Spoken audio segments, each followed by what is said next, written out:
اعوذ باللہ من الشیطان الرجیم بسم اللہ الرحمن الرحیم وقل رب زدنی علما صدق اللہ العظیم۔ عزیزم، سب سے پہلے آپ سب کو میرا سلام۔ جہاں تک ہماری لائف کا تعلق ہے، جہاں تک ہمارے شعبے کا تعلق ہے، جہاں تک ہمارے تعلقات کا تعلق ہے، وہ آپ کے سب کے سامنے ہے۔ تعلیم سے وابستہ مجھے 42 سال ہو گئے۔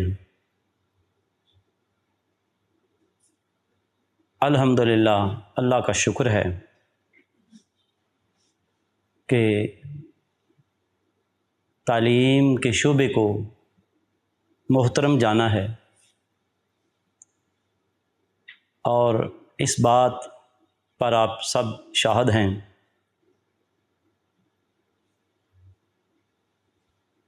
تعلیم و تربیت کی ضرورت و اہمیت کے حوالے سے ضروری بات جو کرنی ہے کہ تعلیم کی ضرورت اور اس کی اہمیت، بنیادی چیز ضرورت و اہمیت بجا ہے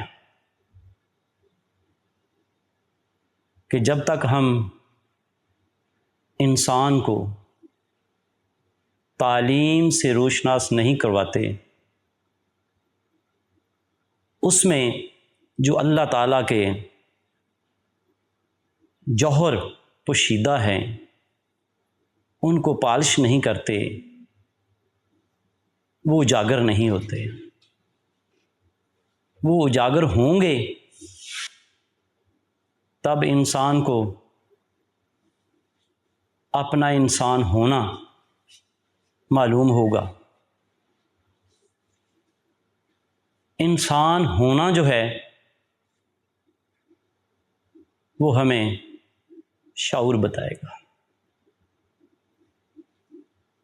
شعور کہاں سے آتا ہے؟ وہ تعلیم سے آتا ہے۔ تعلیم کو جب انسان سیکھتا ہے یا کہ معلم سکھاتا ہے، اس کے اپنے اپنے فرائض ہوتے ہیں، دونوں کے اپنے اپنے فرائض ہوتے ہیں۔ ان میں سے کوئی بھی جب حقوق کی پاسداری نہیں کرے گا، اس وقت تک تعلیم و تربیت کا جو سلسلہ ہے نا، اس میں کمی رہ جائے گی۔ تو جب ہم تعلیم سیکھنے کے عمل میں آتے ہیں تو ہمیں بہت سی چیزیں درپیش ہوتی ہیں۔ ضروری باتیں ایک دو کرنی ہیں، وہ یہ ہے کہ ویسے تو تعلیم کا معنی ہم سب جانتے ہیں، جاننا ہے۔ سوال یہ پیدا ہے کہ نصاب کو جاننا ہے، اردو انگریزی کو جاننا ہے، معاشرے کو جاننا ہے، جدید تعلیم کو جاننا ہے، ٹیکنالوجی کو جاننا ہے، کمپیوٹر کو جاننا ہے۔ ان سب کو بھی جاننا ہے، ساتھ ساتھ ہم نے انسان کو بھی جاننا ہے۔ جہاں تک انسان کا تعلق ہے، یہاں میں علم کے مفہوم پر تھوڑی سی روشنی ڈالتا ہوں زندگی کے تجربات کے حوالے سے الحمدللہ ہمارے محسن صاحب بڑے اچھے طریقے سے، بڑے احسن انداز سے گفتگو کرتے ہیں، بڑے دھیمے اور بڑے پیار سے گفتگو کرتے ہیں، ہم بیٹھ کر سیکھتے ہیں۔ یقیناً ہے کہ تعلیم جو سیکھنا جو ہے، سیکھنے کا جو عمل ہے، جہاں تعلیم سیکھنے کا عمل ہے وہاں علم تب بنے گا جب معلومات کے ساتھ ہم عمل کو جمع کریں گے۔ یہ ساری ہماری کتابی معلومات جو ہیں، ہم سیکھتے ہیں، ہم پڑھتے ہیں، تو اس کے ساتھ ساتھ جب ہم اپنی زندگی گزارنے کے اصول جب اپنے پر اپلائی کرتے ہیں، ان کے بارے میں اویئرنیس حاصل کرتے ہیں، تو پھر جا کر یعنی کہ یہ بھی معاملہ عمل کا ہے، جب عمل پلس ہوگا تو پھر علم بڑھے گا۔ ثابت ہوا علم کے 2 جز ہو گئے۔ پہلا معلومات ہے، وہ آل اوور کائنات کی معلومات، سائنسی ہو، ٹیکنالوجی کی ہو، کوئی بھی ہو، ان معلومات کے ساتھ جب ہم عمل کو لاتے ہیں تو پھر علم بنتا ہے۔ جب علم کی طرف ہم آتے ہیں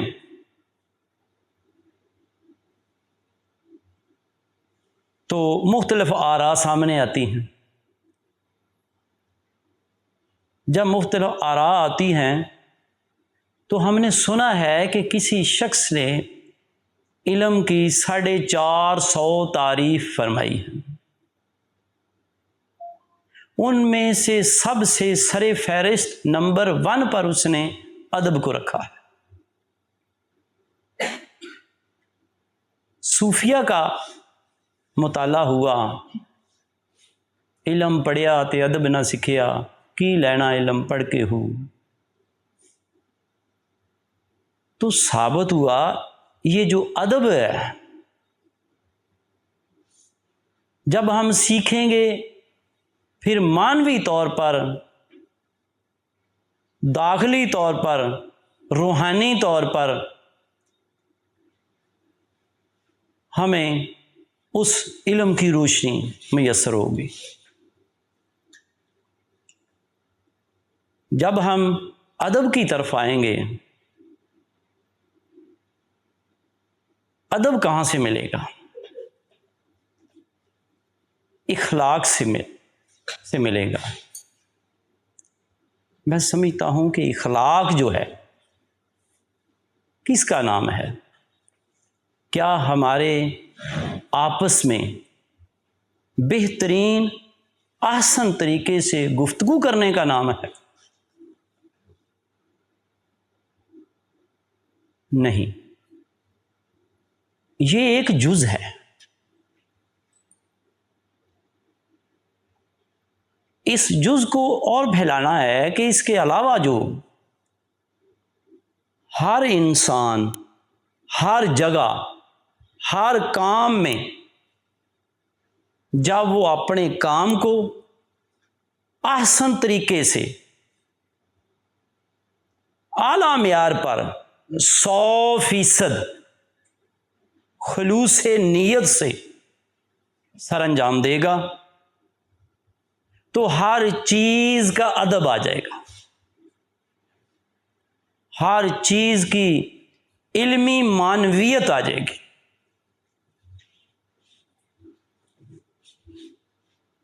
تو جب ہم نے یہ ادب سیکھنا شروع کیا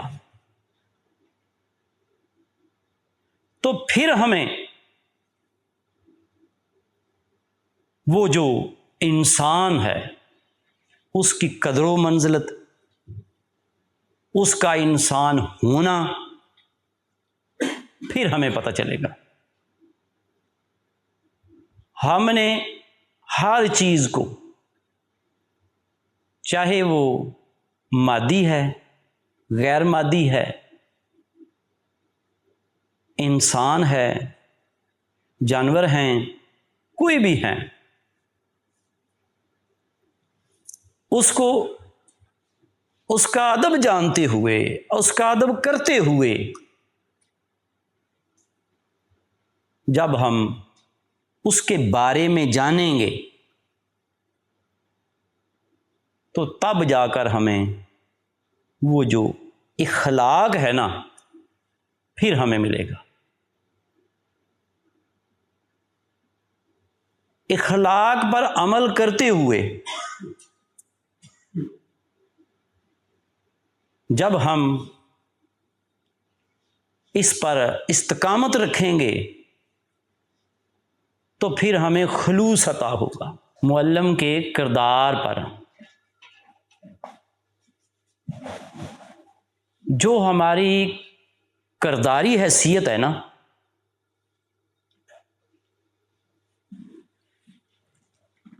وہ کب بنے گی؟ وہ استقامت سے بنے گی، وہ خلوص سے بنے گی، وہ اخلاق سے بنے گی، اور اس پر بھی استقامت کی ضرورت ہے۔ اپنے کام کو مستقل مزاجی سے کرتے رہنے کا نام ہے۔ ہم دیکھتے ہیں ہمارے اسکولوں میں، کالجوں میں، یونیورسٹیوں میں، مدارس میں استاد کا کردار کیا ہے؟ یہ ایک مزاج کے اعتبار سے بھی اس میں تھوڑی سی مداخلت آ جاتی ہے کہ ہر انسان کا مزاج مختلف ہوتا ہے۔ انسان چاہتے ہوئے بھی اپنے مزاج سے مجبور ہو جاتا کبھی کبھار، تو مزاج کی رو میں بہہ جاتا ہے، کبھی جذبات کی رو میں بہہ جاتا ہے۔ ان کو بیلنس میں رکھنا تب تربیت ہوگی۔ جہاں تک ہمارے اسکولوں میں چھوٹے بچوں کا معاملہ ہے، ان کی تعلیم و تربیت کا، تو ہم نے سنا ہے کہ اولین تربیت جو ہے وہ ماں کی گود ہے، والدین کی تعلیم و تربیت ہے۔ جب والدین سے استاد کا رابطہ ہوگا اور استاد گاہے بگاہے والدین کی میٹنگ سے انہیں اویئرنیس دیتا رہے گا جدید تربیت کی، جدید تعلیم و تربیت کے اصولوں کی، تو والدین میں بھی، اگر وہ پڑھے لکھے نہیں ہیں، ٹھیک ہے، کیونکہ میں نے اپنی 42 سالہ اس ڈیوٹی میں والدین سے میرا بہت زیادہ رابطہ رہا ہے، تو ہم نے دیکھا ہے کہ والدین صرف یہ کہہ کر چلے جاتے ہیں، جی ہم فیس دے سکتے ہیں، تو وہ ہم دے رہے ہیں، اب ہم ان کے لیے کما کر لائیں یا ان کی تعلیم و تربیت گھر میں ہم پہرے دار ان کے بن جائیں۔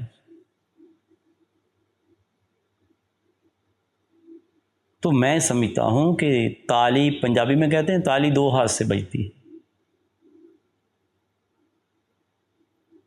تو یہ تالی بجانی پڑے گی۔ جب تک تالی نہیں بجے گی یہ 2 ہاتھ سے بجے گی۔ والدین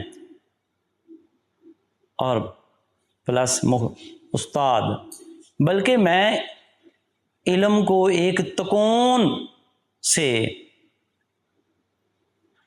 تمثیل دیتے ہوئے کہوں گا کہ تعلیم علم ایک تکون کا نام ہے۔ تکون کے کونے 3 ہوتے ہیں، ہم سب جانتے ہیں کہ ان تینوں کونوں کا آپس میں رابطہ ہوگا تو تکون بنے گی۔ وہ 3 کونے جو ہیں وہ معلم ہے، والدین ہے اور طالب علم ہے۔ نمبر 1 پر طالب علم آتا ہے، جس کے گردا گرد، جس کی تعلیم و تربیت کے لیے والدین بھی اور اساتذہ بھی اور سکول کی ہر چیز جو گھومتی نظر آتی ہے، جو خدمت کرتی نظر آتی ہے، اس لحاظ سے ہر چیز جب انسان کی خدمت کر رہی ہے تو انسان کا بھی تو حق بنتا ہے نا کہ وہ بھی اس تدریسی عمل کو بطور خدمت جانتے ہوئے اس کو اپنائے۔ استاد جذباتی کب ہوتا ہے؟ طالب علموں کی شکایتوں سے، شرارتوں سے، کام نہ کرنے کی وجہ سے، بار بار کہنا، بار بار کہنا، بار بار کہنا، حتیٰ کہ نا وہ ایک استاد کی پھر سائیکی ایک عجیب سی بن جاتی ہے۔ تو استاد کے بارے میں یہ خیال بھی پیدا ہو جاتا، یار استاد تو تھوڑے سے نا سائیکی ہوتے ہیں۔ میں نے یہ اپنے کانوں سے بھی الفاظ سنے۔ مجھ سے بڑے ایک شخص کے ساتھ گفتگو ہو رہی تھی، ہمارے کانے کا شخص تھا، تو میں تھوڑی سی گفتگو کی تو وہ نا کہنے لگا کہ آپ استاد ہیں نا؟ میں کہا جی ہاں جی۔ پھر ٹھیک ہے کہ استاد تھوڑا سا چڑچڑا بھی ہوتا ہے تو سائیکی بھی ہوتا ہے، تو لہٰذا یہ چیزیں ان کو پرواہ میں نہ لاتے ہوئے ہمیں اپنے عمل کو جو ہے نا وہ مستقل مزاجی سے رواں دواں رکھنا چاہیے۔ ہمیں علم کی، عمل کی ترغیب دیتے رہنا چاہیے، چاہے آپ استاد ہیں، چاہے آپ دوست ہیں، چاہے آپ بھائی ہیں، ٹھیک ہے، آپ ایک اچھے گائیڈر ہیں، کس سٹیج پر بھی ہیں، ہم نے دیے تھے دیا جلانا ہے۔